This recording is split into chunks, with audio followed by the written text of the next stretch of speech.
Vamos a empezar hoy día la clase de pubertad y menopausia. La pubertad es una etapa que desde antiguo siempre ha llamado la atención de la población y de todos los investigadores, ¿no? ¿Qué cosa es la pubertad?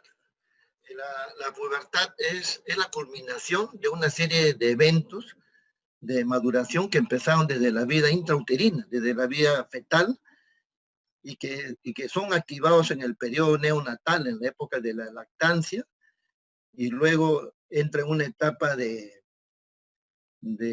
pausa, que se llama, de pausa juvenil, y luego se reactivan todos estos mecanismos en la maduración, al inicio justamente de la pubertad. Es un periodo muy sensible por el desarrollo físico, psicológico y social para las niñas, como vamos a ver, ¿no? Y se puede dividir en pubertad precoz y también cuando se inicia antes del tiempo, antes de los 8 años en general para las niñas, o pubertad tardía cuando se inicia después de los 13 años para las niñas o después de 14 años para los niños, ¿no? Según lo que dice la Sociedad Española de Ginecobstetricia. Tenemos que dos aspectos fundamentales que tenemos que ver respecto a la pubertad. Hay que tener en cuenta que el eje hipotálamo hipófisis gonadal, desde recién en la vida intrauterina, una vez que nace, se produce ya el neonato, y en los niños prepuberales, miren, pueden secretar la misma cantidad de hormonas que la de los adultos, ¿no? Entonces, ese es un hecho muy importante. Desde la vía fetal, la cantidad de hormonas son semejantes a la de los adultos. Hay lo que se llama el impulso hipotalámico, que al dispararse, al gatillarse esto, va a dar origen a todos los procesos de la pubertad, ¿no? Este impulso hipotalámico, así lo llamó Ernst Nobbin, y se debe fundamentalmente a que comienza a funcionar en forma rítmica y pulsátil, ¿no? El factor liberador de gonadotropina o llamado también gonadoliberina. Esta gonadoliberalina consta de 1.500 a 2.000 células neurosecretoras especializadas que están en el núcleo arqueado, el núcleo arcuato, en la parte ventromedial del hipotálamo. Entonces pues, la pubertad es un periodo de transición entre la infancia y la edad adulta, ¿no? Y se producen una serie de cambios importantes como son la adquisición de la talla adulta, el desarrollo de los caracteres sexuales secundarios, la maduración completa de las gónadas y de las glándulas suprarrenales, y también el desarrollo completo ya de todos los órganos corporales. Todo esto conlleva una serie de problemas adicionales, problemas asociados a la pubertad. Y entre estos principales problemas tenemos la anemia. ¿Por qué? Porque acá entran en juego pues, una serie de neurotransmisores, el neuropéptido-I, la leptina, etcétera. Y esto hace que las niñas tiendan a ingerir menos alimentos ricos en hierro, por lo tanto van a tener anemia. Se va a producir acné, ¿no? Porque se estimulan los andrógenos y fundamentalmente la sulfato de dehidroepiandrostenediona, ¿no? Que se va a disparar en la época de la pubertad. También conlleva cambios psicosociales. Y estos cambios psicosociales conllevan a que estas niñas tengan mayor posibilidad de depresión. ¿Por qué tienen depresión? Porque, entre otras cosas, porque ven que su desarrollo corporal cambia, no cambia en la medida de sus pares, entonces esto hace que pierdan su autoestima y entren en estados depresivos. Se produce miopía, se acentúa la miopía o algo. ¿Por qué? Porque hay un mayor crecimiento del diámetro axial del ojo. En esta época es frecuente las hemorragias uterinas disfuncional. ¿Por qué? Porque se producen ciclos anovulatorios y hay mayor cantidad de estrógenos. También este es el grupo etario donde es muy frecuente las enfermedades, las infecciones de transmisión sexual, ¿no? ¿Por qué? Porque puede ser que pues, ya se inician las relaciones sexuales, a veces hay múltiples parejas sexuales, no hay el debido cuidado en cuanto a la prevención, etcétera. Y también, todo esto también paralelamente lleva a que se produzcan infecciones por clamidia y por el papiloma humano virus. ¿Esto qué va a hacer? La clamidia es una infección por clamidia, puede llevar inclusive a la infertilidad, y el papiloma humano virus, sabemos, es un precursor o es un factor de riesgo altísimo para el cáncer del cuello uterino. En el desarrollo de la pubertad, Tanner lo describió muy bien y puso 5 estadios. El estadio, en cuanto se refiere al desarrollo de las mamas, del, del vello púbico y también al desarrollo de los testículos en el caso del hombre. En cuanto a las mamas, en el estadio 1 solo hay una elevación papilar. En el estadio 2 hay elevación mamaria y papilar en forma de un pequeño montículo con un diámetro de la areola aumentada. En el estadio 3 hay un agrandamiento adicional sin separación de la mama y areola. En el 4 el montículo secundario de la areola y la papila están por encima de la mama, y en el 5 ya hay una retracción de la areola al contorno mamario. Igual, el vello púbico va desde la ausencia de vello púbico hasta el estadio 5, que es el vello púbico ya del adulto, en la cara, se abarca la cara interna de los muslos, como vemos acá, ¿no? El vello presexual ya cada vez aumenta más, y este es el vello adulto, y este es a lo que se refieren los 5 estadios de Tanner en cuanto al desarrollo mamario. Ahora, ¿cuándo ocurre esto también? Ocurre en diferentes edades. El brote mamario en promedio es a los 10.5 años. La menarca, la aparición de la primera menstruación, en promedio es a los 12.8 años, ¿no? La mama adulta ya se va a tener a los 14 años y un poco más, y el vello púbico a los 13.7, ¿no? Con un margen de error entre los 8 hasta 18 años. Esas son las medias. Ahora, a medida que aumenta la edad y se van deshaciendo todos estos, alcanzando todos estos estadios de Tanner, se van produciendo un aumento de las hormonas principales que tienen que ver en este eje hipotálamo hipoficiario gonadal. Tanner, así que el FSH el estadio 1 que tenía, por ejemplo, 0.9 a 5.1, en el estadio 4 llega a 1.5 a 11.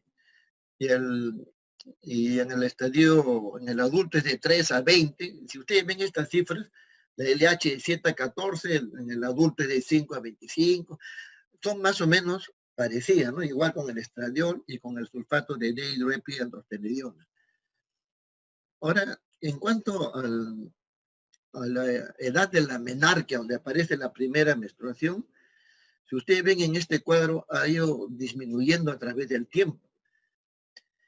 Hace un siglo y medio, ya en el 1840, por ejemplo, la edad de la menarquia en Noruega, por ejemplo, era más allá de los 17 años, ¿no? Y sin embargo, en la actualidad es menos de 13 años.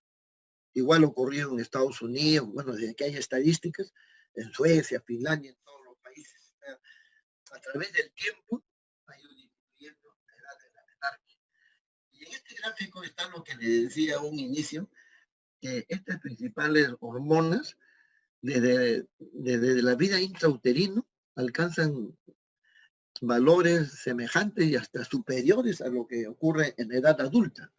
Por ejemplo, mire, durante las 20, 30 semanas de embarazo se produce los picos, elevaciones de la hormona folículo estimulante y de la lutotropa, la LH, ¿no? Y esto después le había dicho que entra un periodo de silencio una vez que ha pasado la lactancia, entre un año, 2 años, y se reactiva en el periodo de que aparece la pubertad, ¿no? Igual con el estradiol y la DHA. En la talla también hay cambios en esta época y como vemos en este gráfico, las niñas adquieren crecimiento más rápido, ¿no? 2 años antes que los hombres, y los chicos demoran los de sexo masculino, pero al final alcanzan una talla superior por lo general. Habíamos dicho que la pubertad se divide en pubertad precoz y tardía. La pubertad precoz, a su vez, se subdivide en pubertad precoz central y pubertad precoz periférica. Esta pubertad precoz central es por lo general idiopática y es la más frecuente, ¿no? Y se produce fundamentalmente entre los 6 y 8 años. ¿Por qué se produce esta pubertad precoz? Esto tiene que ver porque acá hay alteraciones de las gonadotropinas, ¿no? Producidas en la hipófisis. Entonces, o sea, alteraciones de la LH y la FSH. ¿Por qué se produce? Puede ser por tumores intracraneales, este, por tumores en la hipófisis, como los craneofaringiomas, prolactinomas, mujeres que han tenido encefalitis, traumatismo, radiaciones. El hipotiroidismo también juega un papel importante. Aquellos que tienen hidrocefalia, anomalías de cierre del tubo neural u otro tipo de anomalías. Y también cuando hay una sensibilización secundaria del eje, que produce una hipoplasia suprarrenal congénita, o también el síndrome de McCune-Albright. Este síndrome de McCune-Albright se caracteriza por un reemplazo del tejido óseo por tejido fibroso, y los característicos son las manchas color café con leche. Y acá hay una serie de genes que están involucrados, como el GPR54. Y esta es la pubertad precoz central. Y la pubertad precoz periférica son aquellas que son independientes de las gonadotropinas, ¿no? ¿Y cuáles son estos? También está acá el síndrome de McCune-Albright, pero se debe fundamentalmente a dónde está la falla, principalmente en el ovario, ¿no? Entonces, ¿por qué se producen estas fallas en el ovario? Porque hay tumores ováricos productores de estrógenos, tumores de la granulosa, de la teca, etcétera. Entonces, todos estos tumores ocasionan alteraciones hormonales en cuanto al aporte de oxígeno de los estrógenos, y también puede ser por la ingesta de ciertos alimentos, fármacos, etcétera, que, que tengan alta cantidad de estrógenos. En este grupo también entra el hipotiroidismo primario, que la TSH está también ligada a una serie de procesos que también puede producir una pubertad precoz de tipo periférico. Para el diagnóstico de la pubertad precoz, una cuestión sumamente importante, como todo en medicina, es hacer una buena historia clínica. ¿Qué cosas vamos a incidir en la historia clínica? Bueno, cobra de vital importancia, de muy relevancia la anamnesis. Tenemos que hacer una anamnesis muy minuciosa, ¿no? Preguntando qué antecedentes hay en la familia. Porque, por ejemplo, en una pubertad precoz o una pubertad retrasada, hay en la familia, por lo general, personas que han tenido también este mismo problema. ¿Cómo es la talla de los padres, abuelos? Si ha habido enfermedades previas de la tiroides. En nuestro país, por ejemplo, es muy común las enfermedades tiroideas, el hipotiroidismo. Hay zonas endémicas de hipotiroidismo, ¿no? Valorar el peso, la talla, ver, por ejemplo, como si hay manchas de café con leche, que le decía que puede indicar un síndrome de McCune-Albright. Al examinarse ahí el frutismo, para eso hay tablas como la tabla de Ferriman-Galwin, ¿no? Que observamos que nos da un puntaje para ver si esa persona tiene o no hirsutismo. En la tabla de Ferriman-Galwin, por ejemplo, vemos si hay bigotitos, hay patillas en la mujer, ¿no?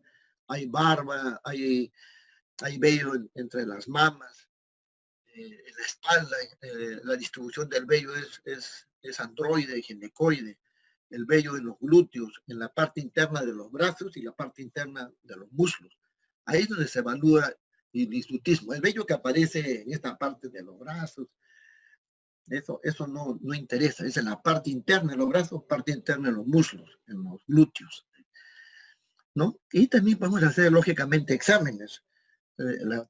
Alguna otropina, TSH, LH, el test de la GNRH, aunque esto es un poco difícil porque justamente lo que le decía al inicio, la gonadoliberalina, la GNRH, no se secreta en forma constante, sino por pulsos. Entonces nosotros podemos tomarle justo un momento en que está bajo y 15 minutos después está alto. Pero aún así hay test, que se test con estímulo en la GNRH para la hipófisis, ¿no? Y también, pues, si sospechamos de hirsutismo, tendremos que hacer dosaje de testosterona, de sulfato de dihidroepiandrostenediona, la hidroxiprogesterona, etcétera. Y, lógicamente, podemos recurrir a las técnicas de imagen, la radiografía en mano para ver la edad ósea, que es una cosa muy importante, y también ecografía ginecológica para ver si en los ovarios justamente hay un tumor, algún quiste, algún tumor de la granulosa, de la teca que esté explicando todos estos problemas. ¿Cómo es el tratamiento de la pubertad precoz? El tratamiento tiene como objetivo tratar el proceso, pues, de base, ¿no? Si tiene un tumor en el ovario, tratarlo, extirparlo, etcétera. Si tiene un problema en la hipófisis, tratar ese problema, ¿no?, de base. También reducir los problemas psicológicos y sociales que provoca, ¿no? Esta pubertad precoz produce una serie de alteraciones, hay que reducirlo, tenemos que detener la maduración ósea y tenemos que maximizar la talla, porque estos que en ese momento después se estancan, hay un cierre de la epífisis, entonces al final van a tener talla baja, pues hay que maximizar la talla y frenar los caracteres sexuales iniciados precozmente. Por ejemplo, acá en la lista de causas de pubertad precoz, nuevamente, como le habíamos dicho, infecciones, quistes subaranoideos, y en cuanto a la pubertad precoz periférica, aparte tenemos la administración de estrógenos exógenos en forma iatrogénica, por ejemplo, etcétera. Acá también juega un papel importante el peso que le decía, ¿no? El peso, la talla, y tan importante es el peso que la FIGO, por ejemplo, establece, ¿no?, que la pubertad precoz está asociada con la obesidad. Y si ya específicamente hablamos del tratamiento médico, ¿qué sustancias se emplean? Podemos emplear el acetato de ciproterona, ¿no?, que tiene un efecto antigonadotropo y bloquea los receptores androgénicos, ¿no? También los análogos de la GNRH, podemos emplear el acetato de leuprolide, por ejemplo, cada 3 meses, o si no, también la naferalina, en forma intranasal, ¿no? Hay una serie ya de tratamientos que ya corresponden ya al especialista. Y el otro aspecto es la pubertad retrasada. ¿Cuándo decimos que se ha producido una pubertad retrasada? Cuando no se ha iniciado el desarrollo puberal a una edad que es de 2 a 2.5 desviaciones estándar por encima de la edad media de su aparición en la población, ¿no? En ejemplo, si en el Perú es 11.5, la desviación estándar es 2, podemos poner, si es 12, podemos poner 14. Otra forma es cuando está por encima del percentil 95 de la población. La Sociedad Española de Ginecobstetricia lo pone como una edad a los 14 años, y en general la mayoría de los libros lo ponen 13 años para la mujer y 14 para los hombres, ¿no? A los 13 años, si es que no hay la telarquia en los niños, el desarrollo mamario, Y en los niños, en los hombres, cuando los testículos tienen no han alcanzado más de 4 centímetros cúbicos de volumen. Para el retraso constitucional del crecimiento y de la pubertad, ¿no? El RCCP, es más frecuente en hombres que en mujeres, en una proporción de 9-1, o si no se dice del 70% de total es para hombres y 30% de mujeres, varían las estadísticas, ¿no? Y se considera siempre hacer una edad cronológica, y acá en el caso de las mujeres hay un patrón madurativo lento en la familia, siempre hay una retrasada, por eso le decía, muy importante la anamnesis. ¿Cuáles son las manifestaciones clínicas? Estas manifestaciones clínicas, como hemos dicho, no se inicia exactamente cuando la niña llega a los 13 años, ¿cierto? Ya se ha iniciado desde antes, desde el nacimiento, en la etapa postnatal, ahí ya es la curva de crecimiento. Hay tablas, ¿no? Que no las he traído ya porque hay una serie de tablas que de acuerdo a la talla que tenía a los 2 años, 3 años, uno más o menos puede extrapolar y determinar cuál va a ser su talla adulta. Entonces, por eso es que a los niños se les hace ese crecimiento y desarrollo, si ven que no está dentro de un percentil adecuado, se le da, ya se inicia tratamiento, de ser el caso. Entonces, hemos dicho que ya desde la infancia, a los 3, 4 años, hay una caída en el crecimiento, y en los que van a tener pubertad retrasada, la maduración ósea está disminuida, y acá una causa muy importante de este retraso constitucional de crecimiento y de la pubertad tiene que ver con, en la mayoría de los casos, con una malnutrición, ¿no? Y acá intervienen, pues, la hormona del crecimiento, el factor insulínico del crecimiento, y todo esto hacen, al alterarse, va a producir un poco desarrollo físico y psicológico. Entonces, acá esta pubertad retrasada puede ser por se divide en dos aspectos también. El hipogonadismo hipergonadotropo, o sea que hay pocos estrógenos, hormonas producidas en el ovario, pero hipergonadotropo, pero aumento de la LH y FSH, o por un hipogonadismo hipogonadotropo, o sea que están disminuidos tanto los estrógenos como la LH y FSH. En el caso del hipogonadismo hipogonadotropo congénito, por ejemplo, es famoso el síndrome de Kalman, ¿no? Entonces, ¿a qué se asocia eso? A un gen, el KAL1, y se caracteriza por anosmia, fundamentalmente. Cuando hay un hipogonadismo hipergonadotropo, como le decía, hay aumento de las gonadotropinas y están disminuidos los estrógenos y la inhibina. Las causas congénitas en cuanto a este tipo son el síndrome de Klinefelter, por ejemplo, ¿no? Es 47XI, o el síndrome de Turner, ¿no? Hay una falla en el crecimiento, tiene una Tension Collin, hipertelerismo, ¿no? Mayor distanciamiento de los pezones, alteraciones en el cúbito, etc. Y acá también, para que vean las diferentes edades en cuanto se inicia, ¿no? Por encima de cuánto consideramos la pubertad precoz en las mujeres, en términos generales, menos de 18 años, menos de 8 años, o en la pubertad precoz, o más de 13 en la pubertad retrasada, y así también en los hombres también varía.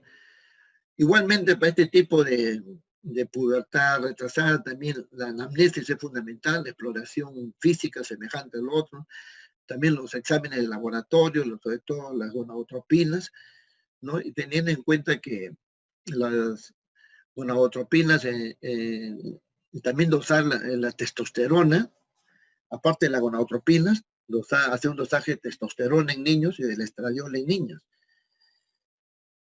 En el caso de las niñas, el estradiol va a estar en mayor de 14 picogramos y la testosterona mayor de 1.7 milimol en los niños.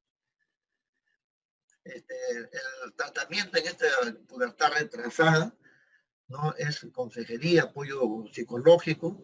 Se puede dar en los varones testosterona a dosis bajas, en las mujeres también dosis muy bajas, y inducir, en los casos de hipogonadismo, inducir el desarrollo de los caracteres sexuales secundarios, ¿no? No desarrollan bien la vagina, el cuello uterino, el útero, en el caso de los hombres, el testículo, etcétera. Entonces podemos administrar en forma pulsátil la GnRH, o administrarla en forma de depósito, que son hasta cada 3 meses, que le he dicho, como el acetato de leuprolide, o administrar estrógeno directamente, o administrar también LH y FSH que hay en el mercado, ¿no? Acá más o menos, en todos estos casos que hay retraso en el desarrollo mamario y vello púbico, aparte de estas hormonas, estas solicitan elevar las gonadotropinas, se da un hipogonadismo hipergonadotropo. ¿Por qué puede ser esto? Entonces, acá hay que hacer un cariotipo, porque podemos estar frente a una disgenesia gonadal. Y si es hipogonadismo hipogonadotropo, hay que hacer resonancia magnética, ver que el problema debe estar, por ejemplo, puede estar en la hipófisis misma, en el cerebro, y aparte ver velocidad de sedimentación, hemograma, depende de una infección, encefalitis, dosaje también de prolactina, la TSH, parece un hipotiroidismo y sulfato de hidroepiandrosteroniona. Y los objetivos pueden ser que crezcan niños y que haya una fertilidad adecuada, ¿no?, que no queden infértiles y que se evitar la pérdida de la masa ósea. Bueno, el tiempo nos gana y pasamos ahora al otro aspecto de la clase, que es sobre la transición menopáusica, ¿no? Todo lo que hemos hablado ya de la etapa de la pubertad. En cuanto a la transición menopáusica, tenemos que ver que este ya es un problema que cada vez se hace más evidente y cada vez los médicos tenemos que ver a este estrato de la población en mayor medida. ¿Por qué? Porque si ven este gráfico, por ejemplo, en los años 1850, la esperanza de vida era 50 años, o sea que la menopausia más o menos ocurre en esa época, o sea que casi las mujeres no llegaban, pues, con ajuste llegaban a la menopausia. Pero en la población no había muy pocas mujeres postmenopáusicas, porque inclusive en los años 1850 morían antes. Mire, el promedio de vida, la esperanza de vida era menos de 50 años, 42 años, 43 años. Entonces, ni siquiera llegaban a la menopausia. Entonces, era muy raro ver a una mujer postmenopáusica. Pero conforme han transcurrido los años, como ven, la esperanza de vida ha ido subiendo y ya estamos, pues, por encima de los 80 años ahora. Entonces quiere decir que la mujer tiene casi, si antaño pues no se veía casi menopausia o gaño, en la actualidad la mujer vive tanto, más de 80 años, que casi la mitad de su vida, ¿no?, lo va a pasar en la época de la menopausia, imagínense, ¿no? Si una mujer vive 90 años, ¿no?, a los 45, 50 años se produce la menopausia y casi la otra mitad de su vida la va a pasar como menopáusica. Esta es otra cosa muy importante. ¿Quiénes viven más, los hombres o las mujeres? Definitivamente las estadísticas dicen que las mujeres tienen mayor. Y Bretaña es así, mira, ¿cuántos hombres por cada 100 mujeres en Estados Unidos? Y esto también ha ido cambiando a través del tiempo. En los años 1900, por cada 100 mujeres había 96 puntos, casi igual, 96 hombres, casi igual. En hombres de 75 años o más, ¿no? Estamos refiriendo a la edad adulta, a adultos mayores.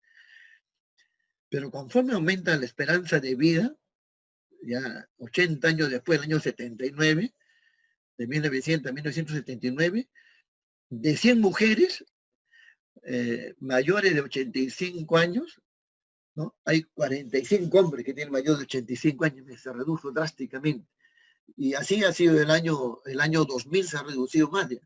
Los mayores de 85 años, de, de 100 mujeres mayores de 85 años, hay solamente 39 hombres mayores de 85. Y se cree que para el año 2050 va a ser mayor todavía esta diferencia. Ahora, en esta etapa de la transición menopáusica, también se producen cambios hormonales, como vamos a ver, pero fundamentalmente, como vemos acá, se eleva a partir de los 50 años la producción de gonadotropinas, sobre todo la FSH y la LH, y el estradiol, que está en una cifra, se ve el estradiol y el estrona, sufren una caída muy significativa, sobre todo del estradiol. Entonces, estas alteraciones hormonales son las que van a producir toda la cascada de acontecimientos que se producen en la menopausia. Entonces, ¿qué cosa es esta transición menopáusica? Es el periodo en el cual transcurren los últimos años de la vida fértil, ¿no? Comienza con ciclos menstruales irregulares, porque a veces se suspende bruscamente, pero otras veces comienza la mujer a tener ya de 2 años antes ciclos irregulares y que se extiende inclusive un año después de que se interrumpe de manera permanente la menstruación. Entonces, por eso el término correcto sería decir transición menopáusica, y no solamente menopáusica, porque es un proceso, ¿no? que puede durar de 4 a 7 años y que se inicia de los 47 años en promedio menos. Y menopausia en sí se dice al periodo que sigue un año después que se ha producido la fecha de la última menstruación. Y posmenopausia, todos los años posteriores a la menopausia. Ahora, ¿cuál es el promedio de la fecha de la última menstruación? En general es de 51.5 años, ¿no? Que en nuestro país está 48 años según las cifras de Lendes, casi de 48 puntos y pico, casi 49 años. Y esto también ha ido variando con el correr del tiempo. Y también acá hay que considerar la insuficiencia ovárica prematura o la menopausia precoz, ¿no? Que es cuando se interrumpe la menstruación antes de los 40 años. Y van a ver también en algunos libros, algunas revistas que lo consideran menos de 35 años. Pero acá lo fundamental, ¿cómo hacemos el diagnóstico? Porque la hormona folículo estimulante, el FSH, se eleva por encima de 40 mil unidades. Y todo este periodo de la menopausia previo y inmediatamente y posterior a este proceso se llama climaterio, ¿no? Son todos estos acontecimientos que también como sinónimo se le dice perimenopausia.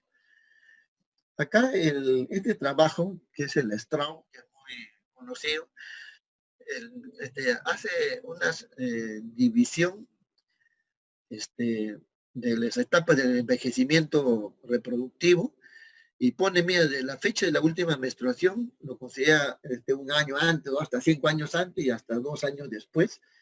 Y en base a eso, ¿no? La etapa clasifica la etapa reproductiva, por ejemplo, en la mujer en general, hay una etapa incipiente, máxima, cuando está entre los 35 años, tardía. La etapa tardía dice que la mujer disminuye su capacidad reproductora a partir de los 30 de los 40 años, pero exactamente estudios, cada vez más estudios, indican que el punto de corte es los 37 años. A los 37 años hay una baja brusca de los folículos. Bueno, y acá viene también igual la transición menopáusica, es incipiente, tardía, con una serie de variantes en las hormonas, como ven ahí. Tenemos que aligerar porque, para que tengan una idea, hay cursos, para los residentes, constantemente hay cursos solamente de menopausia, son motivos de cursos especiales, todos lo estamos haciendo acá en 20 minutos, tenemos que comprimir todos estos procesos de la menopausia que son muy amplios, ¿no? Entonces, esta transición entre los ciclos ovulatorios y la menopausia, que ya no hay ciclo ovulatorio, deja de menstruar, comienza a partir de los 40 años, ¿no? En mayor o menor medida. Entonces, hay un cambio en el eje hipotálamo hipófiso gonadal, que sería el ovario. Esto se caracteriza por un aumento sustantivo de la FSH, y cae los estrógenos, el estradiol. Las concentraciones de progesterona son menores que la mujer en edad reproductiva normal, y también la testosterona no varían en forma importante, aunque sí lo hacen algunas mujeres y van a tener trastornos específicos, por ejemplo, en la libido, ¿no? En el deseo sexual. Ahora, ¿cuáles son, resumen, estos cambios fisiológicos que están asociados a lo que a las modificaciones en el eje hipotálamo hipófisis gonadal?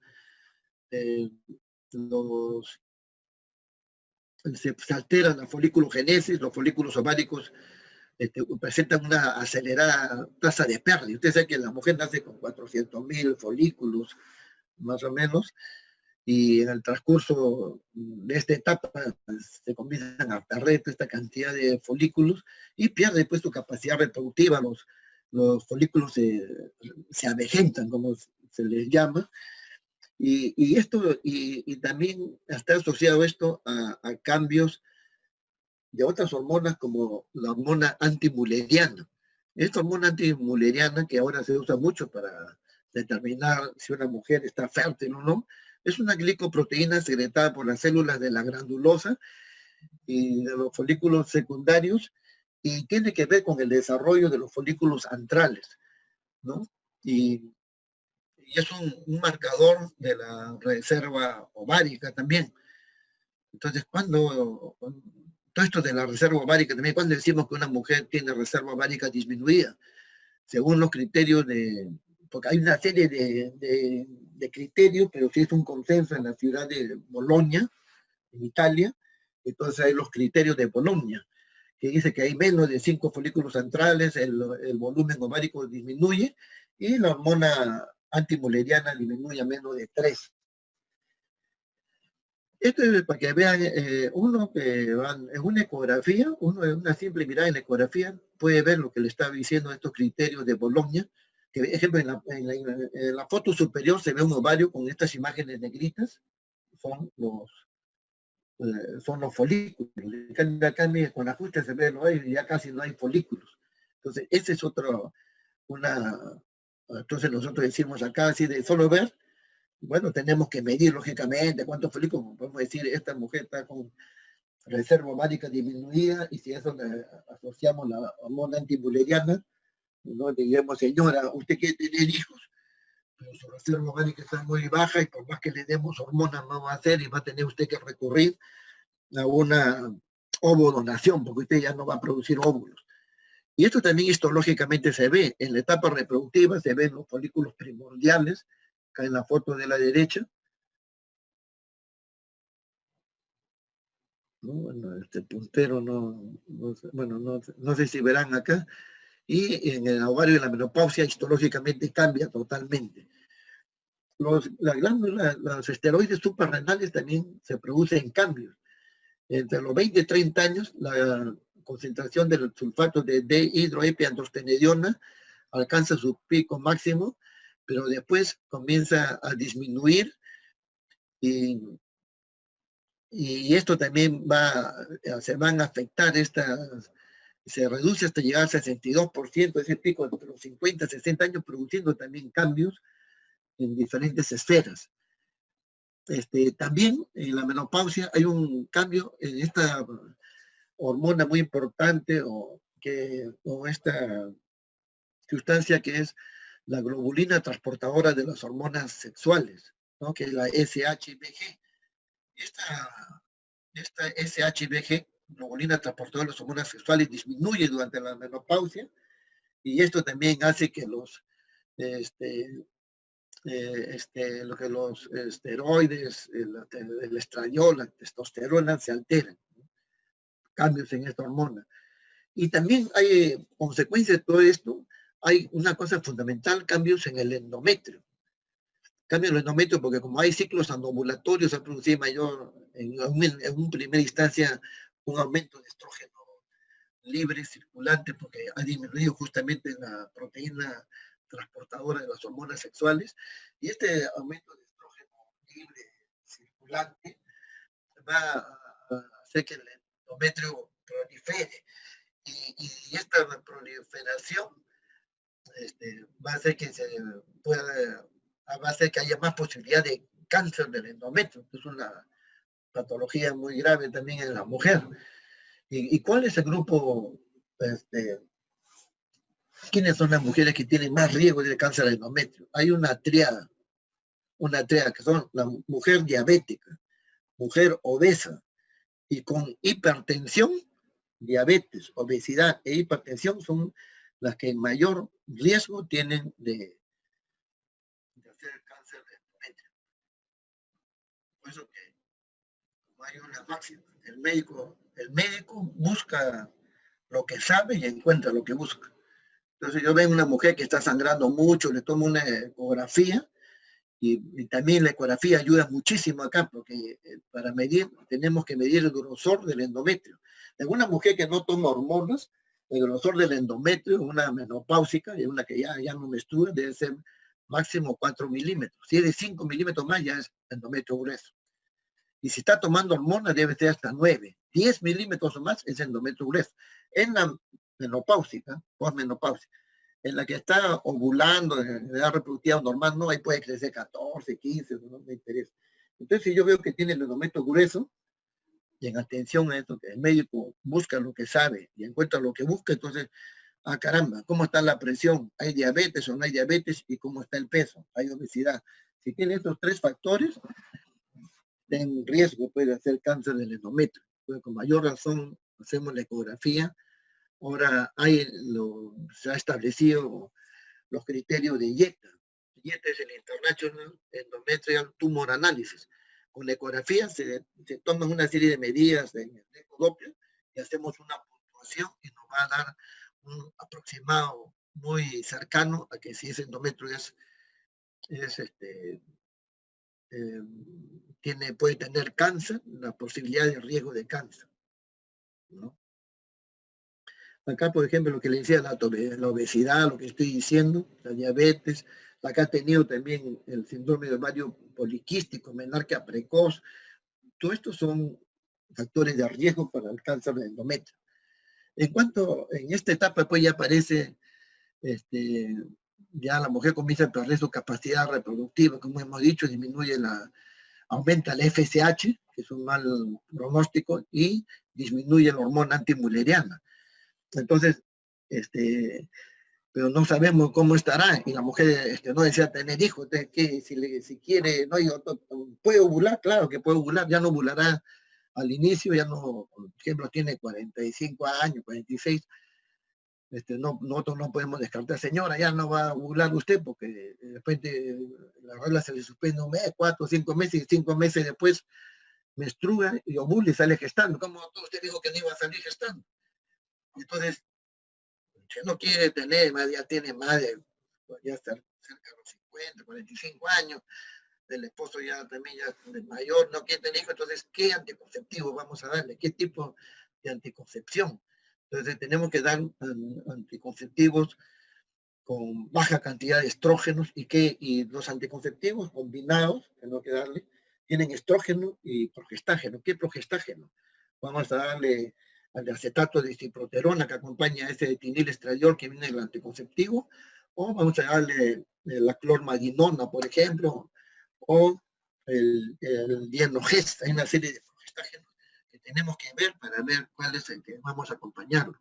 Y si la mujer sale gestando en esta edad, en la perimenopausia, hay más posibilidad de aborto, de alteraciones cromosómicas. Para que tengan idea, una mujer a los 20 años tiene uno en 1.400 mujeres sale un síndrome de Down, pero a los 45 años sale uno en 60 mujeres, imagínate. De 1 en 1.400 sale uno en 60 con alteraciones cromosómicas.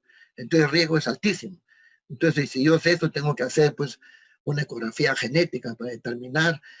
Estas mujeres también, el aumento de 35 años también es otro factor para hacer diabetes gestacional. Más aún en nuestra raza, en la raza latina, es la mayor prevalencia juntamente con los árabes de hacer diabetes. Entonces, hay más posibilidades de diabetes gestacional. También de hipertensión, y peor aún en nuestro medio, que la preeclampsia es ahorita la principal causa de muerte materna. Y a propósito de eso, entonces la mujer pues, puede salir todavía, porque todavía no se ha suspendido totalmente la regla. ¿Cuál es la mujer más longeva según la historia que salió gestando? Según la Biblia, es Sara, la esposa de Abraham, ¿no? Sara. En la Biblia no dice cuántos años, porque a veces dice que Sara a los 50 y tal. En la Biblia dice, Sara estaba marchita ya y salió gestando. Pero en los tiempos modernos, ¿cuál es la mujer más longeva que ha salido gestando? Hay una británica que dice que, bueno, con fertilización in vitro han salido de 67, 70 años, se dice 67, pero la mujer que ha salido en forma natural, sin fertilización in vitro, espontáneamente, a mayor edad, es la, la señora Dawn Brooke. Es una británica que salió gestando a los 59 años, fíjese, en forma natural, 59 años.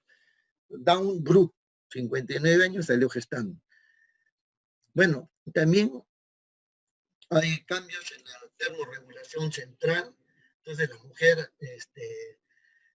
el producto de este cambio en la termorregulación, la mujer sufre una de las características frecuentísimas de la menopausia, que son los bochornos, sofocos, sudores, diaforeses, sobre todo en las noches. Esto hace que las mujeres no puedan dormir bien.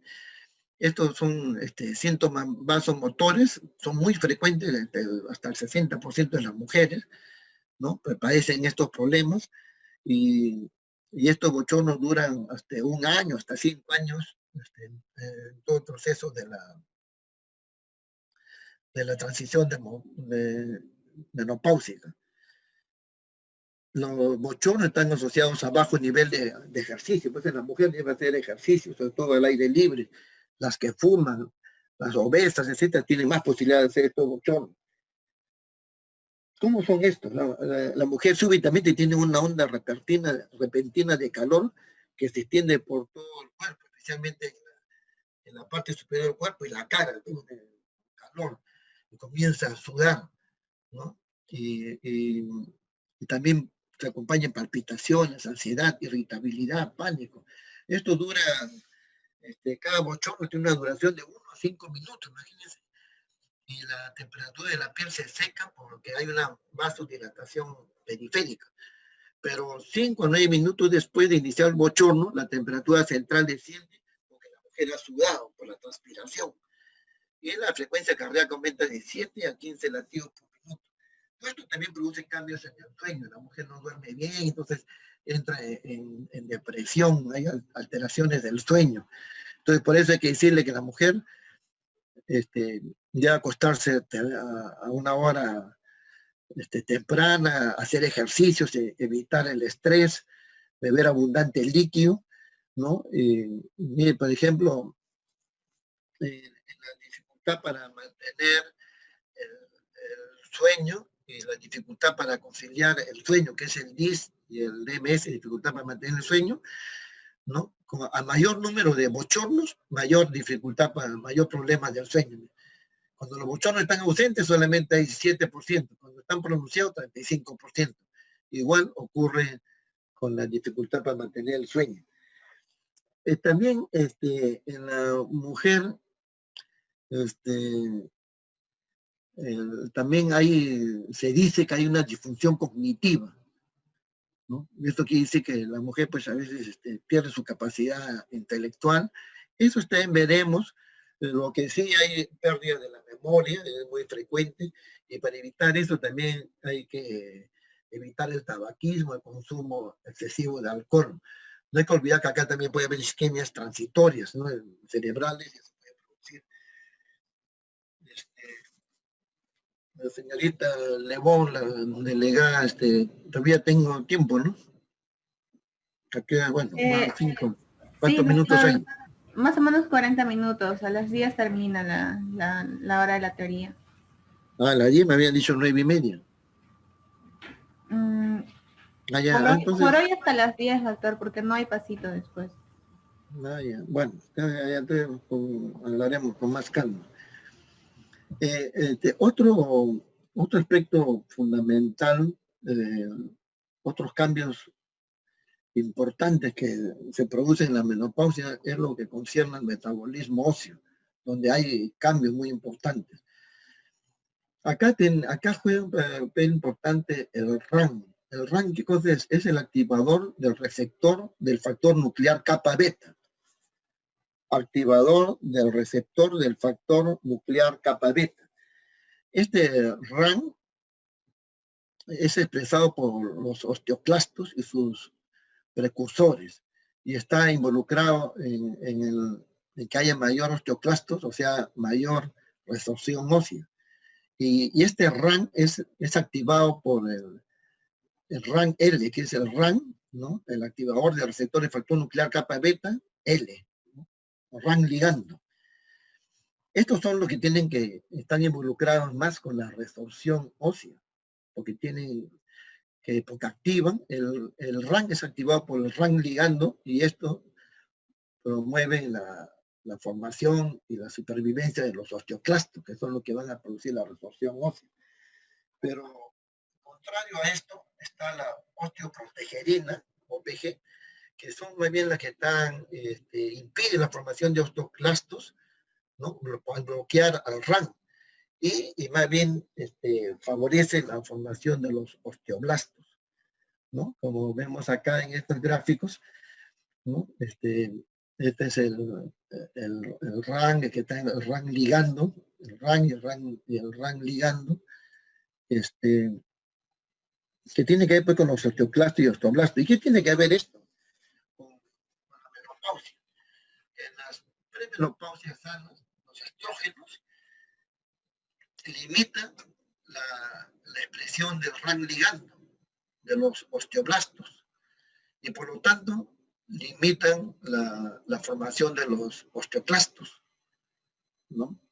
Entonces, si limitan disminuyen, digamos, a los osteoclastos, eso hace los estrógenos. Y si hay disminución de osteoclastos, va a haber menos resorción ósea. Y más bien, y los estrógenos también aumentan la producción de la osteoprotegerina. Y al aumentar esto, van a aumentar los osteoblastos, aumenta la formación de hueso. Eso es lo que hacen los estrógenos. Pero si justamente en la menopausia disminuyen los estrógenos, entonces pues el RAN ligando se va a activar al RAN y va a haber más osteoclastos, más resorción ósea, y al ver menos estrógenos, y los estrógenos aumentaban a la osteoprotegerina, al haber menos estrógenos, va a haber menos osteoprotegerina y por lo tanto va a haber menos formación de osteoblastos y por lo tanto la formación de huesos disminuye. Esto explica que se produzca pues en la menopausia la osteoporosis y la osteopenia, que es otro gran problema en la menopausia. Esta osteopenia y osteoporosis hace pues que la mujer tenga más posibilidad de tener fracturas patológicas. Entonces, ¿no? Fractura patológica se llama cuando una fractura que normalmente no tendría por qué producir la rotura del hueso, se cae, ¿no? Se cae en su casa, se tropieza con el perro, etcétera, y se fracturó. Y en las mujeres postmenopáusicas, eso al final va a ocasionar, va a acelerar la muerte, va a aumentar la prevalencia de muerte. ¿Por qué? Porque la viejita dice, mi abuelita estaba sana totalmente, pero ¿qué pasó? Se cayó, se tropezó habían puesto una alfombra arrugada, se cayó en su casa, o el perro se le cruzó, se cayó y se fracturó la cadera.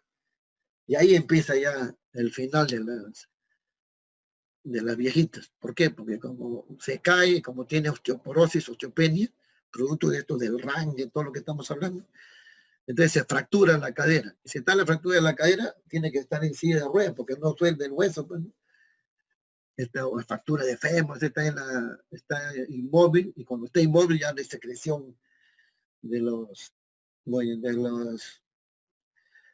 las secreciones respiratorias, etc. Cualquier gripe se complica producto de esta inmovilización y aumento de las secreciones respiratorias, se convierte en una neumonía y al final mueren pues, de bronconeumonía.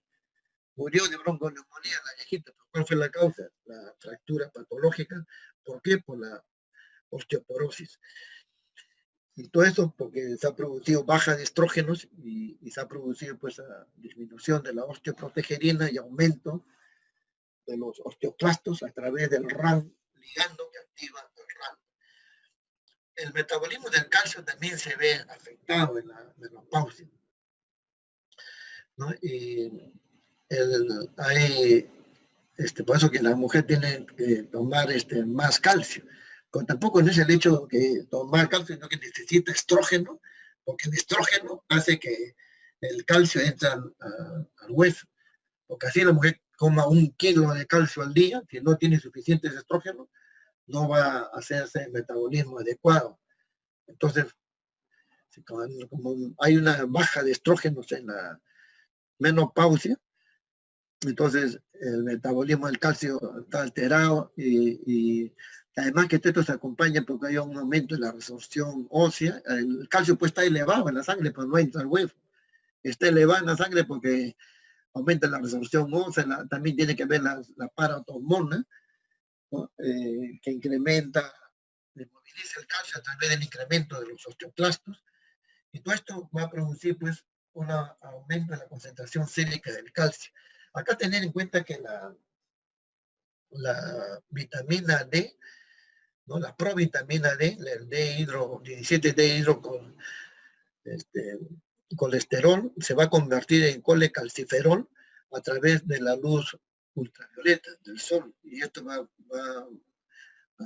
favorecer el metabolismo del calcio. Entonces, por eso es que se recomienda que las mujeres menopáusicas hagan ejercicio al aire libre, no solamente ejercicio en su casa, sino que hagan caminatas, hagan ejercicios expuestas a la luz solar, ¿no? Acá, por ejemplo, hay una serie de causas secundarias de osteoporosis. Si tiene un hiperparatiroidismo, hay que hacer pruebas de funcionamiento renal, para ver cómo está el calcio en la sangre. Si tiene un hipercortisolismo, ¿no? A ver pues antecedentes, cómo están las hormonas suprarrenales, si es el problema en la tiroides, tendremos que hacer una prueba de la TSH, y si sea necesario, de los anticuerpos antiperoxidasa y antitiroglobulina. Todo eso para determinar dónde está el problema. ¿Cuáles son los factores de riesgo de la osteoporosis? Son múltiples, que lo vamos a resumir pues en otro cuadro, pero más son mayores de 65 años, ¿no? Hay mayor riesgo de la osteoporosis, puede producir riesgo de la fractura de la cadera, fractura por compresión de la vértebra. Esto es peor si tiene en la familia fracturas osteoporóticas. Si tiene todo aquel que tiene tratamiento con glucocorticoides, con corticoides por más de 3 meses, si hay mala absorción, hiperparatiroidismo, hipogonadismo, la que ha tenido menopausia temprana está en mayor tiempo con baja cantidad de estrógeno, más riesgo de osteoporosis. Y los factores de riesgo menores son el alcohol, el tabaquismo, la artritis, el consumo excesivo de cafeína, es una cosa muy importante, ¿no? Y también el tratamiento de más del 10% del peso a los 25 años. Este problema de la osteoporosis acá se resume. Hay factores ambientales, son los hábitos de vida y la alimentación. Hábitos de vida, tabaquismo y el sedentarismo favorecen eso. La alimentación, poca ingesta de calcio, vitamina D baja, que hemos dicho, exceso de cafeína, y consumo excesivo de alcohol. Y en cuanto a los fármacos, la heparina, los anticonvulsivantes, la tiroxina, corticosteroides y los inhibidores selectivos de la recaptación de la serotonina y los inhibidores selectivos de la recaptación de la serotonina y de la noradrenalina, todo eso también puede producir osteoporosis. Y entre los factores fisiopatológicos tenemos la edad, ¿no? Mayores de 65 años, sobre todo, la raza también tiene que ver. La raza tiene que ver mucho en la pubertad precoz o la pubertad es más frecuente, por ejemplo, en la raza negra, en la raza blanca. Igualmente en la osteoporosis. También en la carencia de estrógenos, el peso corporal, menor peso, también hay más posibilidades y una serie de enfermedades que pueden explicar esto. En cuanto a en la menopausia se producen cambios cardiovasculares notorios, ¿no? Aumenta la frecuencia cardíaca, hay mayor, si la mujer hace una vida sedentaria, va a producirse cambios en los lípidos, disminuye los estrógenos de alta densidad, que son los estrógenos buenos, digamos el HDL, y aumentan los estrógenos nocivos como el VLDL, ¿no? Entonces, todo eso va a producir más posibilidad de que se formen ateromas, más posibilidad de infartos, más posibilidad de enfermedad tromboembólica, más posibilidad de infarto de miocardio, y también por todos estos cambios también van a producir que de los estrógenos, la baja de estrógenos, también va a producir que haya más hipertensión, que aumente la presión arterial, entonces la mujer sufre de hipertensión, se desencadena la diabetes, sobre todo si ha tenido antecedentes en la familia, ¿no? Y todo eso va a producir aumento de la mortalidad, ¿no? Por la alteración de los lípidos que ya hemos dicho, la coagulación también se ve alterada, porque el fibrinógeno, el inhibidor, activador de la plasminógeno, el factor 7 aumenta. Entonces, más posibilidad de enfermedad tromboembólica. Y si a eso la mujer hace vida sedentaria, aumenta de peso, hay más distribución de grasa, peor los riesgos cardiovasculares. En la mama también, como hay aumento, el tejido fibroso de la mama es reemplazado por tejido graso, ¿no? Y todo eso, la mama se hace más flácida, se caen y es también asiento de más posibilidad de cáncer de mama, que es un problema, ¿no? Aumenta la prevalencia de cáncer de mama. Otro problema grande en la menopausia es la dispareunia y la disfunción sexual.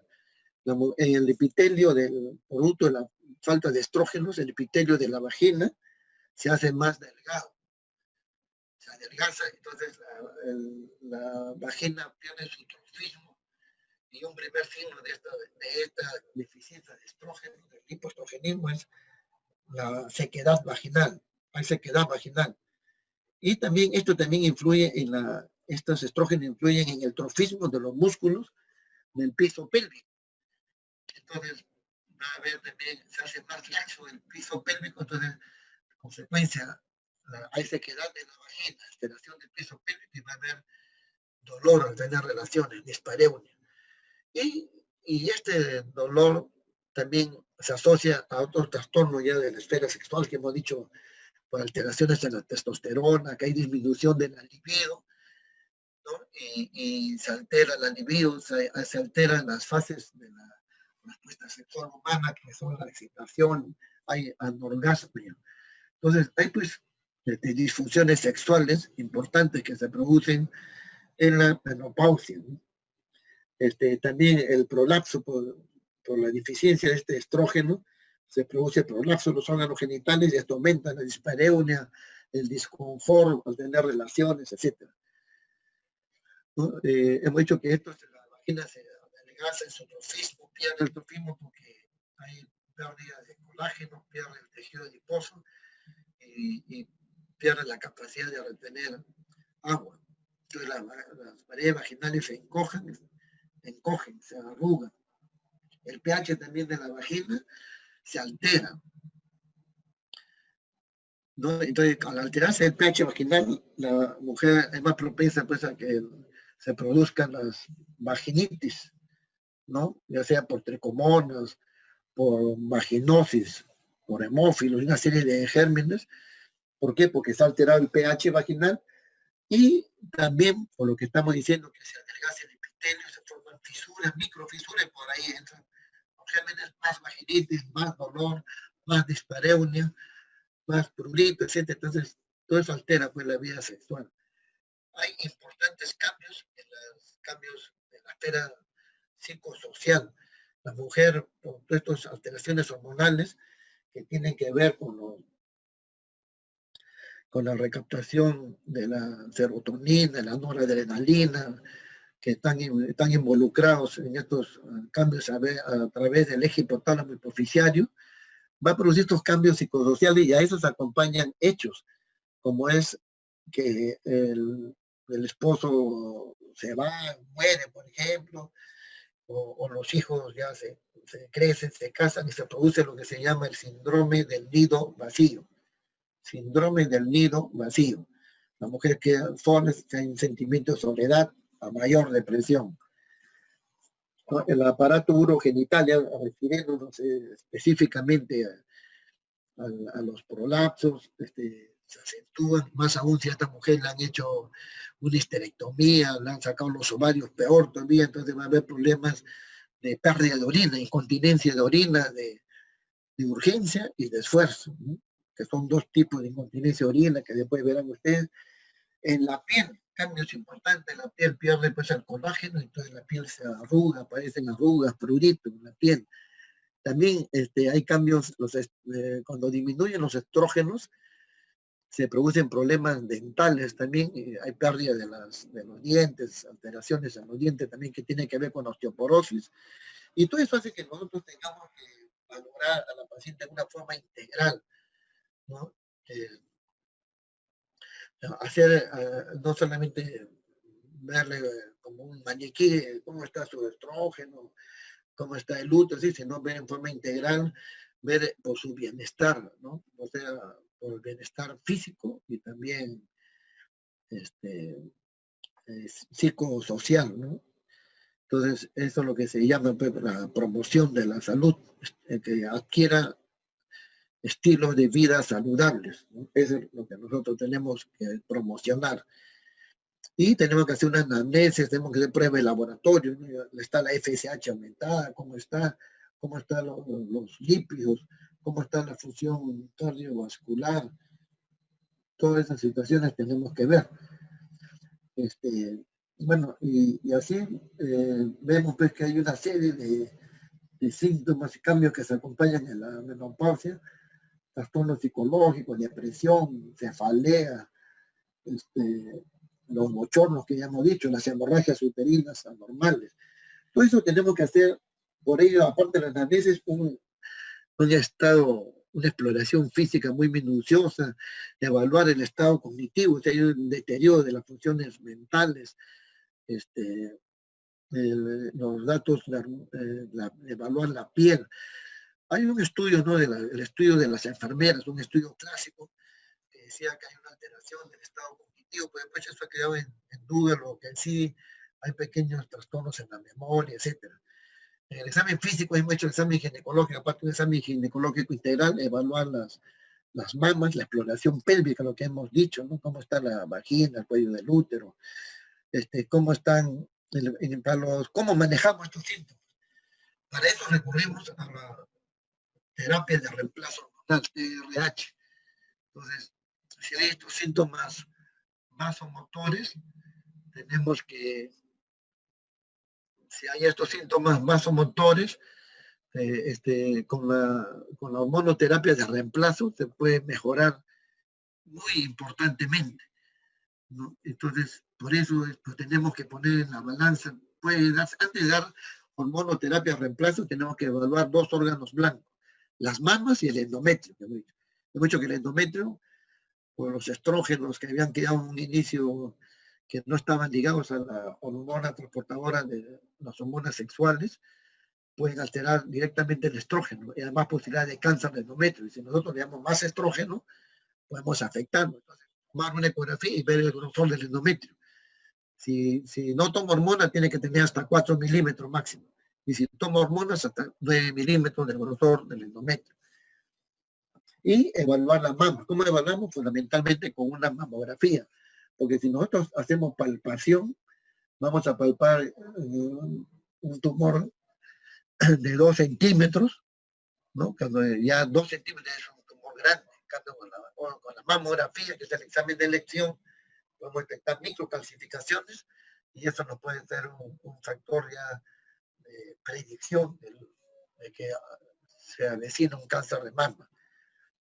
Estos estrógenos administrados, ya sea, hay múltiples formas de administrar, hay vía oral, hay subdérmica, en spray, cremas, etcétera.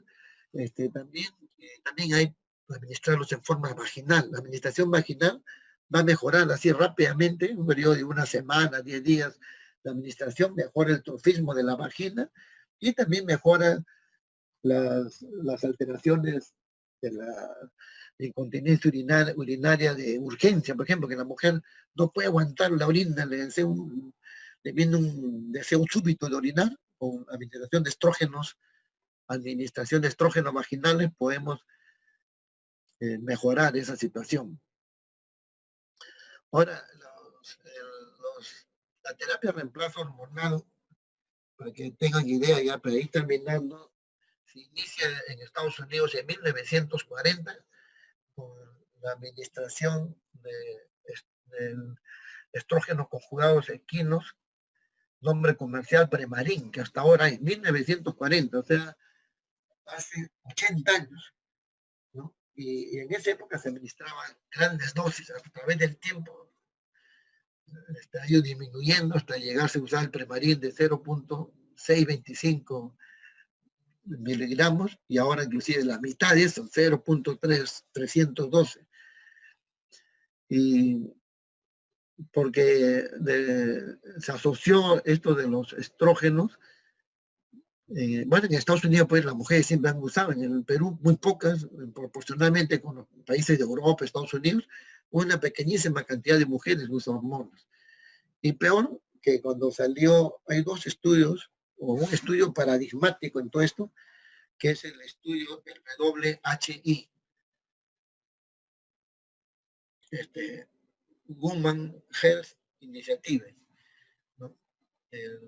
Iniciativa de la salud de la mujer, que WHI, un estudio clásico del 2002, donde dijo, este estudio se tuvo que suspender porque decía que la administración de estrógeno producía mayor posibilidad de enfermedad tromboembólica y mayor posibilidad de cáncer de mama.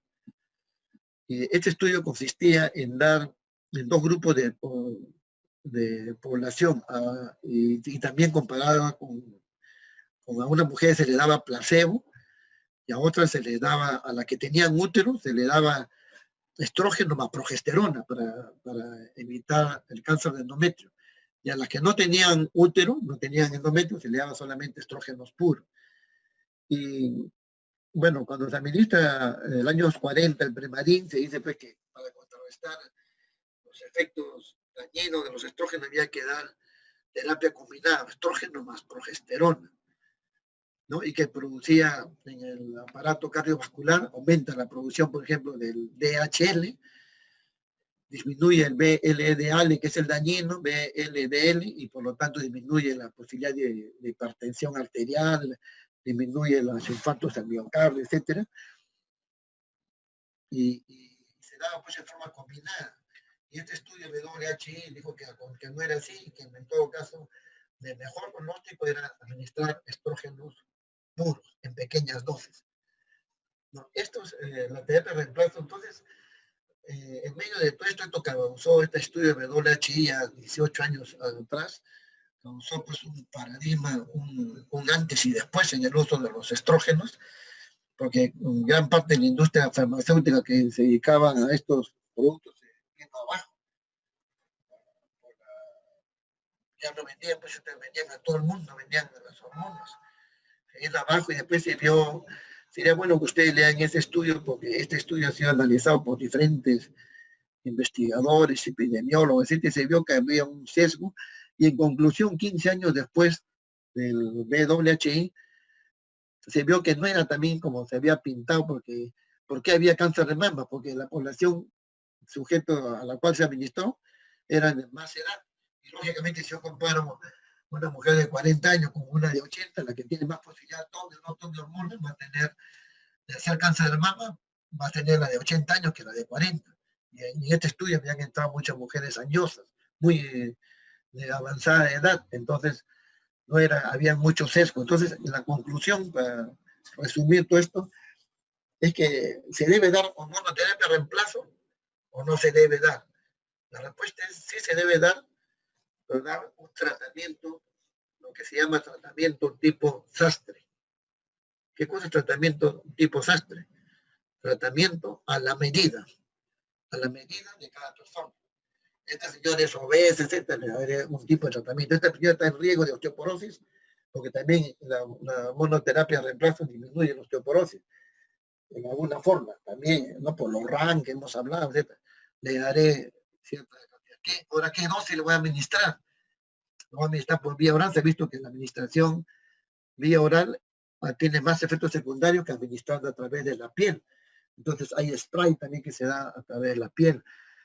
Habíamos dicho el trastorno cognitivo, la demencia senil también la puede retrasar, la enfermedad de Alzheimer también disminuye con la monoterapia de reemplazo. Entonces, tenemos que ir, y acá está todo un resumen más o menos de estos estudios, disminuye aumenta la posibilidad de cáncer de mama, pero tiene otros efectos, disminuye el cáncer de colon, por ejemplo. Entonces, de acuerdo a cada mujer le daremos la cantidad de hormona y la vía de administración, ya sea oral, transdérmica, vaginal, cremas, gel, spray, etc. Y por último, para terminar, ya habíamos hablado al inicio de la insuficiencia ovárica prematura o menopausia precoz. Es cuando se suspende la regla antes de los 40 años y algunos dicen antes de los 35. Acá, ¿cómo lo hacemos el tratamiento? Hay todos los síntomas de la menopausia, pero viene una mujer de 40 años, ¿cómo sé yo si esto es una menorrea simplemente por otro factor, que es una menorrea o es una menopausia? Entonces, muy fácil, hago un dosaje de FSH y si está por encima de 40, quiere decir que esta mujer no está sufriendo de amenorrea, sino que ya ha iniciado una menopausia precoz. ¿Por qué se produce esta falla ovárica precoz o menopausia precoz? Puede ser por algunas alteraciones genéticas, puede ser por enfermedades autoinmunes, puede ser que haya tenido, pues, lo han operado, lo han sacado de los ovarios, tenía embarazos ectópicos, lo han sacado los ovarios, lógicamente hace menopausia precoz. O puede ser que haya tenido parotiditis. La parotia tiene una estructura semejante en cierta forma a los tejidos ováricos, entonces a una ooferitis, infección de los ovarios, ya no trabajan los ovarios. O también diabetes, etcétera, ¿no? Síndromes de resistencia ovárica, esos son causas de menopausia precoz. El diagnóstico, ya hemos dicho, es fundamentalmente con el dosaje de FSH. Y es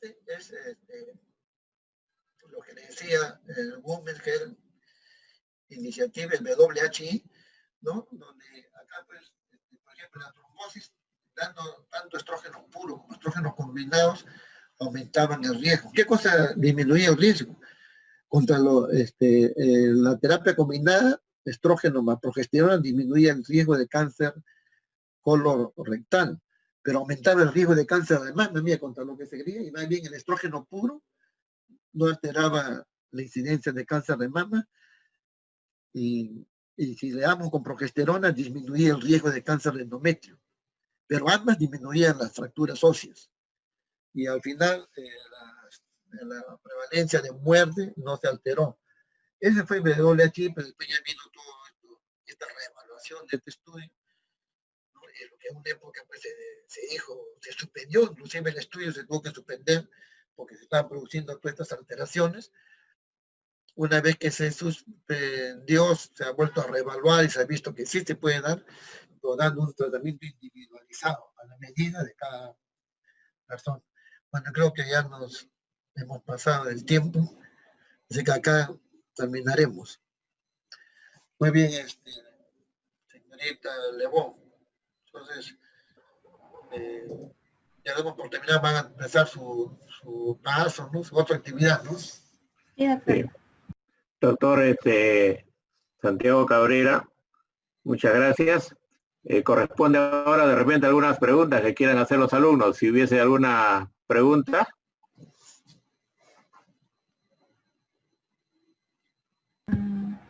Doctor, en mensajes no hay ninguna pregunta y bueno, tampoco veo que nadie levante la mano. Quiere decir entonces que el tema estuvo muy claro y se ha entendido, o en todo caso lo contrario. De todas maneras, queremos, sí, queremos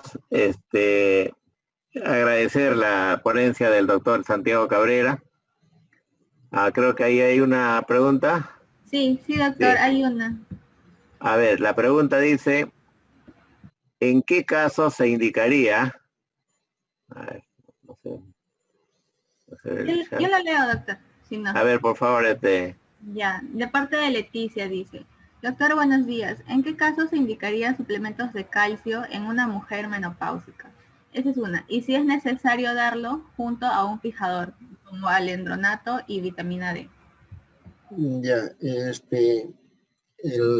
en toda mujer menopáusica, la paciente de la menopausia debe ingerir una dieta rica en calcio. Hay inclusive unas tablas de qué alimento comer, cuánta es la dosis de calcio que debe tener, etc. Entonces, el calcio debe aumentarse, la ingesta, y más aún en nuestro medio, donde las mujeres desde niñas no han ingerido suficientes productos lácteos. La gente pobre, ¿no?, de escasos recursos, no toman leche, toman té en vez de leche, etcétera, como vemos. Entonces, al llegar a más de 40 años van a tener más riesgo de osteoporosis. Entonces, hay estudios que ha hecho acá médicos peruanos, reumatólogos, un doctor que ha hecho mucho sobre eso, midiendo la densidad, la densitometría ósea, que es un examen. Entonces, debe darse calcio, y estos, el alendronato, etcétera, hay metaanálisis últimos que ponen en duda su utilidad, ¿no? Y en qué caso debe administrarse a todas las mujeres, pero y si tiene realmente una osteoporosis, debería verse la forma de administrar, aunque sea pequeñas cantidades de estrógenos, para que sea más fácil la absorción del calcio, se facilite el metabolismo del calcio, porque como habíamos dicho, si toma calcio nomás y los estrógenos están por los suelos, tampoco va a ser muy, así coma un kilo de calcio al día, no le va a hacer mucho beneficio, ¿no? Y la vitamina D pues juega un papel importante, y hemos dicho que la luz ultravioleta es sumamente importante en este metabolismo, y por eso que la mujer, paralelamente a la ingesta de calcio, debe hacer ejercicios al aire libre, expuesto a la luz solar, para disminuir la osteoporosis. Correcto. Muy agradecido, doctor Santiago Cabrera. Gracias por su ponencia. Con esto ha terminado la actividad que usted tenía programado para hoy día. Y unos minutos voy a pedir a los alumnos que tomen atención en lo siguiente. Desde el día lunes... Yo me retiro. Hasta luego, doctor. Muchas gracias. Hasta luego, doctor Santiago Cabrera. Buenos días. Buenos días. Señores estudiantes, desde el día lunes hay un ajuste en el control de asistencia a las actividades teóricas. Porque hemos venido observando, miren ustedes todos estos días, que lejos de incrementarse, va disminuyendo el número de participantes. El día de hoy, en el mejor momento, hemos tenido 243 estudiantes y hemos terminado con 232. Entonces, ¿qué quiere decir? 230. ¿Quiere decir entonces que hay poco interés, o saben mucho los alumnos que no les interesa ir a la clase teórica? Eso es preocupante. Tenemos la necesidad y la obligación, como le anunciáramos a vuestra delegada, en que esto tiene que tomarse con la seriedad del caso, y por eso desde el día lunes vamos a seguir con la etapa de preparación al ingreso de 8 a 8:30. A las 8:30 en punto empieza la clase. Y el profesor debe terminar a las 9:30. Vamos a dar 10 minutos para que hagan sus preguntas, de 9:30 a 9:40. Y luego, a las 9:40, se ha cerrado esta actividad y pasamos a la evaluación del post-test. A las 9:50 tienen ustedes tienen que estar empezando el post-test. Esos 10 minutos es para el ingreso al post-test que ya se va a implementar en el aula virtual desde el día lunes. De tal manera que en 10 minutos, máximo en 15 minutos, han terminado ustedes con el post-test. Ese es el cambio, ese es el ajuste a partir del día del lunes que nos permite a nosotros no solamente tener la opinión respecto a cómo están haciendo ustedes el seguimiento y aprovechando las clases teóricas, pero también nos permite a nosotros saber si asisten o no asisten. El que no asistió a la clase no va a poder responder al post-test. Y por supuesto que el que no asistió a la clase, esas clases se van sumando. Sumadas a las faltas que tienen ustedes en otras actividades, el que no alcanza, el que tiene más del 30% de inasistencia según reglamento en la Facultad de Medicina, no aprueba el curso, aún tenga nota aprobatoria. Entonces, están avisados, desde el lunes empieza esta forma de control de la asistencia y las actividades que estamos realizando. Hasta ahí llega el mensaje. Hoy día termina con esta la clase. Ustedes pasarán a la actividad del caso clínico a las 11, el cual está bien estructurado y diseñado a trabajar cada uno en su grupo. Muy bien, eso es todo. Con esto terminamos esta actividad y tengan todos ustedes muy buenos días. Buenos días, doctor. Gracias. Buenos días. Buenos días, doctor Mascaro. Muchas gracias. Buenos días.